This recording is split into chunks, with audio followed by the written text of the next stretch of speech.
My father stood at the end of the aisle, waiting for a bride. Except he wasn't waiting for me. He was waiting for my sister, the one my parents had secretly arranged to walk down my aisle in a wedding dress before I ever got the chance. They spent 5 months planning it behind my back. What they didn't know was that my husband and I had spent those same 5 months planning something else entirely. And when the doors finally opened, it wasn't my sister standing there in white. It was me, and security was already waiting for her at the front gate. You have to let me in.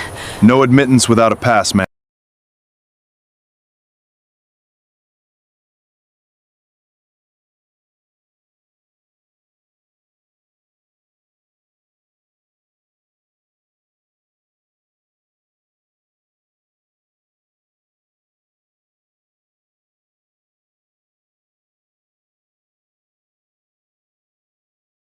From the moment she could form a memory, our narrator, let's call her Claire, understood one unshakable truth about her family. She was the spare, and her older sister was the heir. It wasn't subtle. It wasn't the kind of favoritism you could write off as a misunderstanding. If her sister accused her of something, their parents believed it instantly, no evidence required. If Claire accused her sister of the exact same thing, even with proof sitting right in front of them, the punishment would somehow still land harder on Claire. Birthday cakes were baked to her sister's taste, never hers.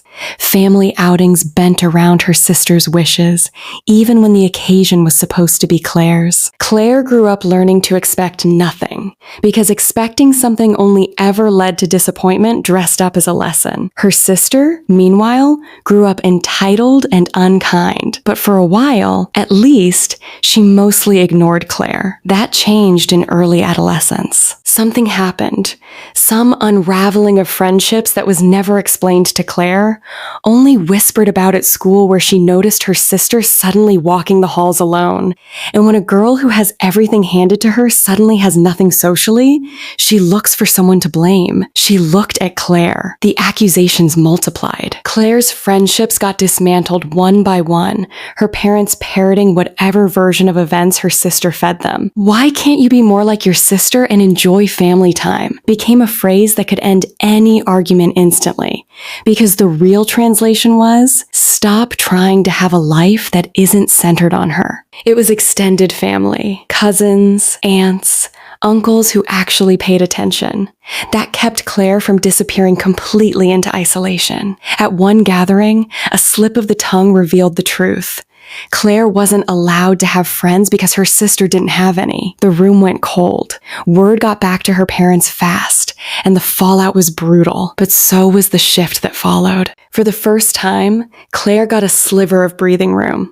Her sister, humiliated that extended family now knew about her social collapse, demanded a school transfer. Her parents paid for it without hesitation, despite the extra cost. But the truce Claire hoped for never came. If anything, her sister's resentment calcified into something colder and more permanent. Boyfriends became the next battlefield. Claire's first real relationship ended after her sister showed up in revealing clothes, flirted shamelessly with the boy, then flipped the story and told their parents he'd come on to her. They believed her sister every time. It happened again with a second boyfriend. By the time Claire reached her teenage years, she'd learned to keep any relationship as far from her family as physically possible. When it came time for Claire to think about college, her mother sat her down and delivered the verdict plainly.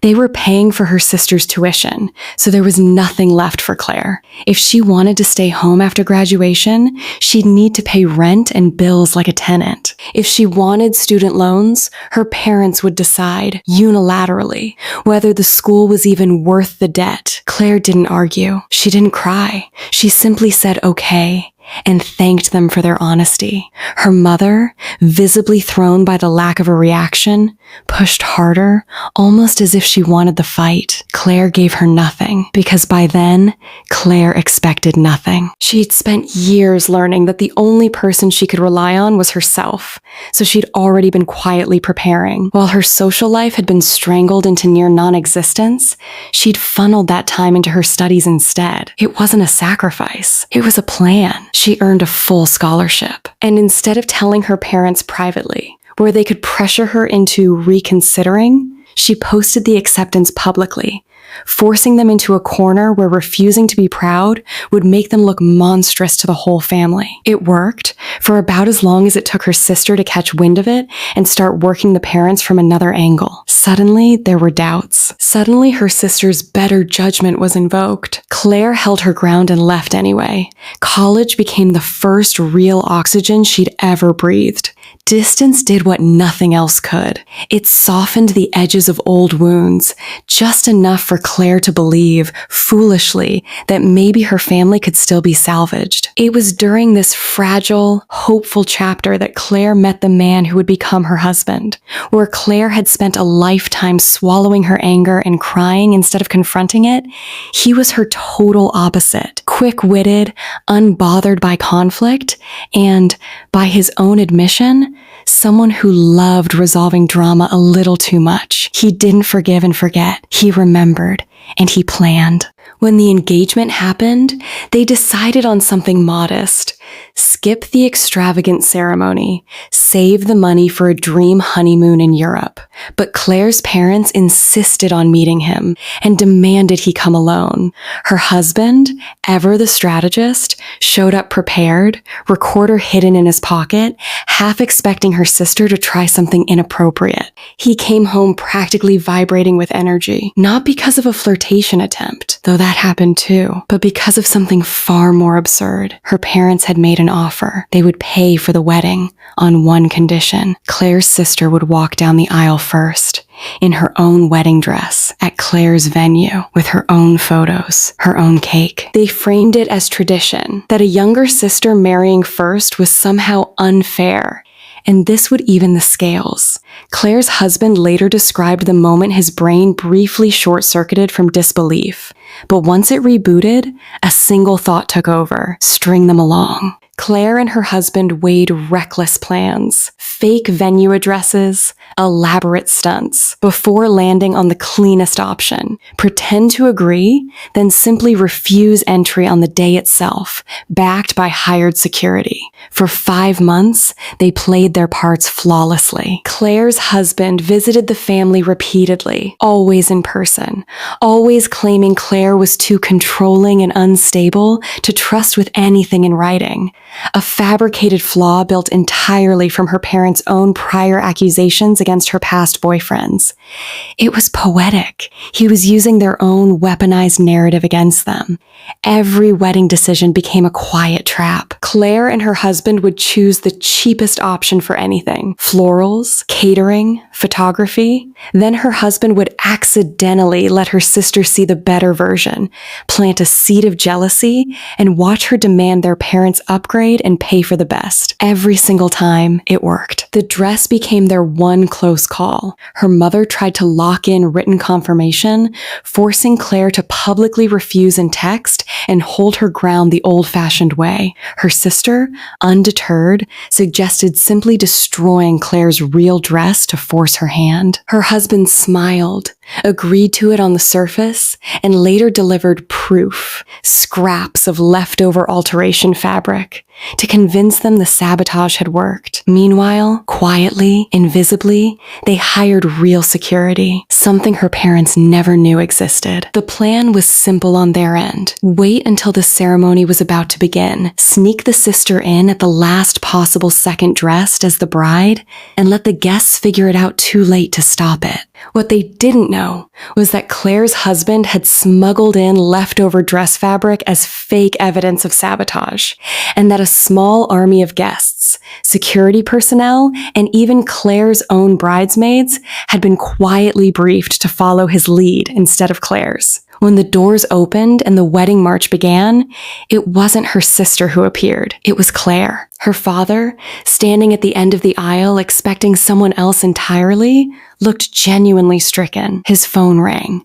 The caller ID read her sister's name. He mumbled an excuse and walked out.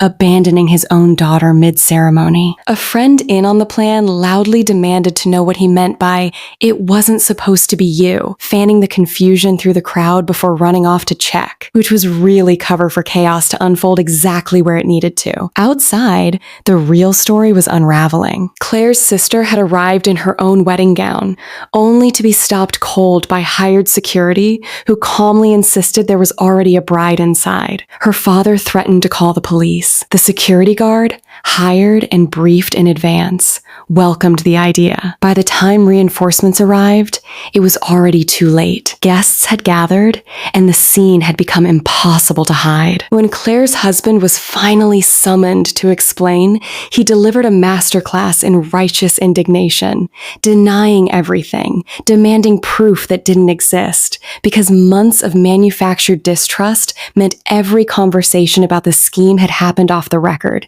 exactly as planned.